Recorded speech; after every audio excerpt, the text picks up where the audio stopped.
Today I want to share a quick strategy with you that we call messy objectives. There's a couple different names for it out there in the field, but this is our version and how we like to do it. Now, the point of messy objectives is to make sure at the start of your lesson that you not only go over your lesson objective or outcome with students, but that you really talk about it and make sure students truly understand what they are supposed to learn and be able to do by the end of your lesson. So I have some objectives here that we used in our lesson planning project, and I want to show you the messy objective strategy using these. So the first thing I would do would be to read my objective with the students. So I can write a narrative based on an image. So if you participated in our 5-day lesson challenge, you know that this was an arts integration strategy. If you haven't, go to the free training section and look up that 5-day lesson challenge and you'll learn all about that. But we were going through a 5-step process of using an image to create a narrative as an arts integration strategy, beginning, middle, end. And in that, I want students to really understand I can write a narrative based on an image. I want my objective to have the academic language. I could say I can write a story about a picture, but that's not as sophisticated and academic as I want my students to be producing right now.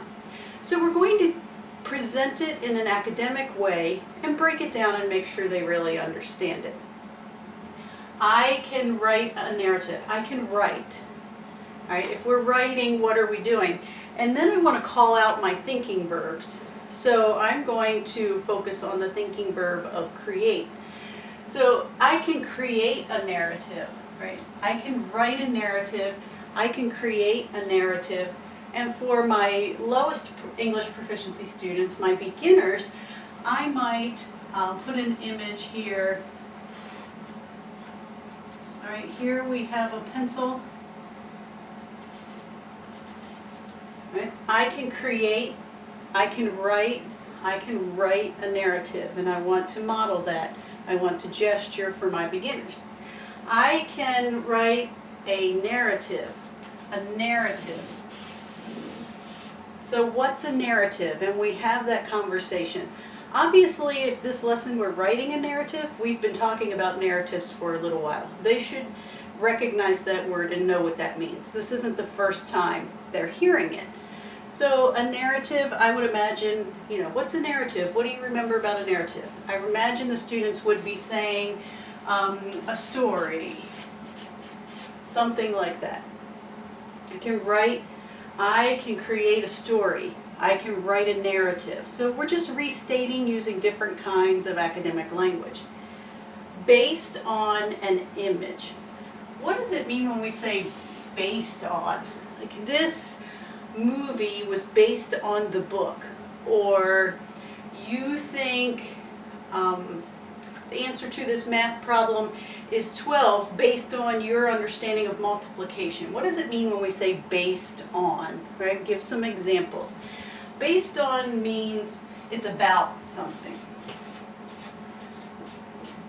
We're going to write a narrative based on an image. An image, right? What's another word for image? An image is a picture. And I'll put something here as an example, a visual, maybe, even though cameras don't look like this anymore. This picture of a camera, so they say an image. So with what I've added to the objective now, my beginning English speakers, even if they're not completely comprehending what we're doing today, they're getting the gist. They know we're going to write, and they may not get the whole story about part, but they get that we're going to write something and it's going to be about a picture. So in their minds, I can see okay, we're going to write about a picture. The details now for more advanced students, you're getting in the vocabulary of create and narrative and based on and image, really upping the language there. Then this is left for the lesson, and at the end of the lesson we come back to it. I can write a narrative based on an image. I can create a story about the picture. Did we do that? Did we create a story? Did we create a narrative? Repetition, repetition, repetition of that academic language. So if you want to see more examples of messy objectives and how that might look and how we use our thinking verbs to help ground us in our objectives, go check out our membership site where we have different examples of this happening in the classroom, of modeling it in professional development for teachers that come work with us. Also, other strategies. There's a whole bank, it's called the Strategy Toolbox, in our membership site, where you can see a ton of strategies in action, or having our English Learner Portal instructors explain different strategies.